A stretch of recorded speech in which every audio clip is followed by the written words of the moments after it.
What if everything you knew about history's greatest moral teacher was a lie? Lucius Annaeus Seneca, Rome's most revered Stoic philosopher, the man who taught emperors about virtue, compassion, and the sanctity of human life. His letters on ethics shaped Western philosophy for 2,000 years. But buried in the darkest corners of Roman history lies an impossible accusation: that this beacon of moral wisdom committed the ultimate philosophical sin. That Seneca himself advised the most heinous crime imaginable: matricide, the murder of one's own mother. The evidence points to something scholars have desperately tried to bury: that Rome's greatest moral teacher was history's most successful manipulator, a man who used philosophy as a weapon to orchestrate imperial murder. This is the story they never wanted you to discover. If you're finding value in this, hit subscribe so you don't miss what's coming next.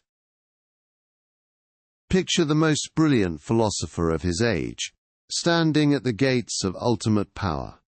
Seneca had spent decades in exile, writing letters that would outlast empires.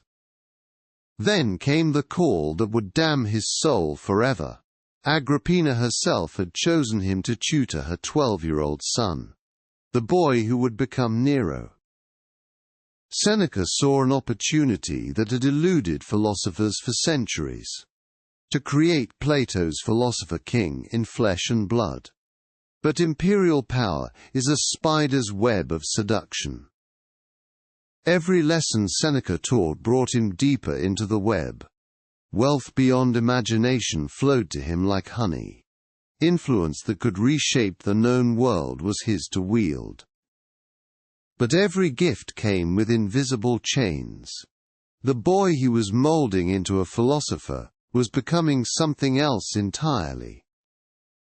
And Seneca was about to discover that some webs are impossible to escape. Behind every tyrant stands a puppet master. For young Nero, that master wore the face of a loving mother. Agrippina had clawed her way to power through 3 marriages, 2 murders, and countless betrayals. She had made Nero emperor. And she intended to rule through him like a marionette. Every morning, she attended his meetings. Every evening she reviewed his decisions. Every night, she slept in chambers next to his. The Roman Senate whispered in horror. An emperor controlled by his mother was an emperor in name only. Seneca watched this suffocating control with growing alarm. His student was becoming weaker by the day. But when Seneca tried to counsel independence, Agrippina struck back with venomous precision. She reminded him that she had placed him in his position, and she could just as easily remove him. Worse still, she threatened to expose his past, his years of exile, his alleged crimes against the state. Seneca found himself trapped between 2 impossible forces: a weak emperor and an all-powerful mother. Every Stoic principle screamed at him to walk away, to abandon this corruption and find peace. But walking away meant abandoning Rome to her iron grip. It meant watching the empire crumble under her manipulation. And so the philosopher who preached virtue found himself contemplating the unthinkable, a solution that would haunt philosophy forever.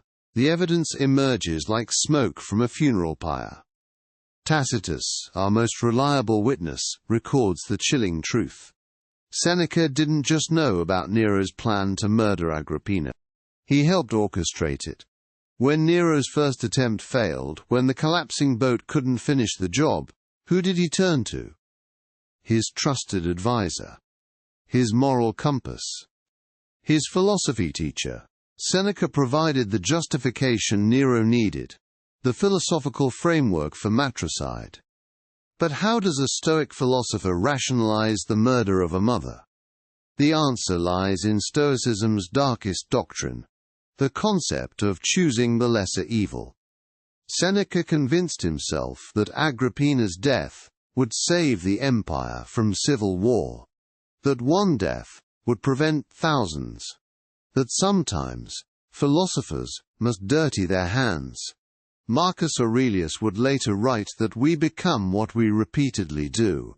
What does that make Seneca, who repeatedly chose expedience over ethics? The devil's bargain was complete. Philosophy had been weaponized, and Seneca had traded his soul for political survival. The deed was done in 69 AD. Agrippina lay dead, murdered by her own son's assassins. And Seneca? He remained at court, still advising, still serving, still pretending nothing had changed. But everything had changed. The blood of matricide now stained every philosophical principle he'd ever taught. How does a man write about virtue when he's orchestrated the ultimate sin? Seneca's later writings reveal a man haunted. His words on guilt became more urgent, more desperate. He wrote obsessively about conscience, about the weight of moral compromise, about living with unbearable choices. Every public appearance became an act. Every philosophical lesson, a performance by a broken man. Students hung on his words about virtue, while he screamed silently inside about his own damnation. The psychological toll was devastating. Sleepless nights, constant anxiety, the gnawing terror of judgment. He'd gained immense wealth and influence, but lost the one thing Stoicism treasured most: inner peace. His famous letters to Lucilius became confessions disguised as philosophy, coded admissions of his moral collapse. The man who taught millions about living with virtue had become history's greatest example of its absence. But Seneca's nightmare was far from over. Nero's paranoia was growing. And no one was safe. So here we stand at the end of our journey through the darkness. The greatest Stoic philosopher of Rome, architect of matricide.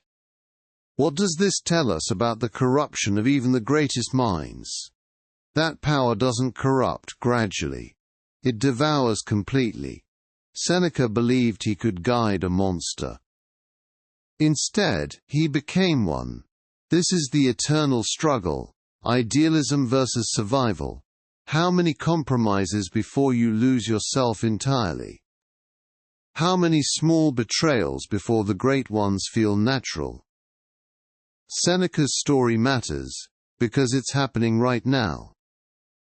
In boardrooms, in governments, in every place where power whispers its seductions. The question isn't whether you'll face this choice. The question is whether you'll recognize it when you do. Because the greatest tragedy isn't falling from grace. It's convincing yourself you never had any to begin with. If this opened your eyes, smash that like button and subscribe for more.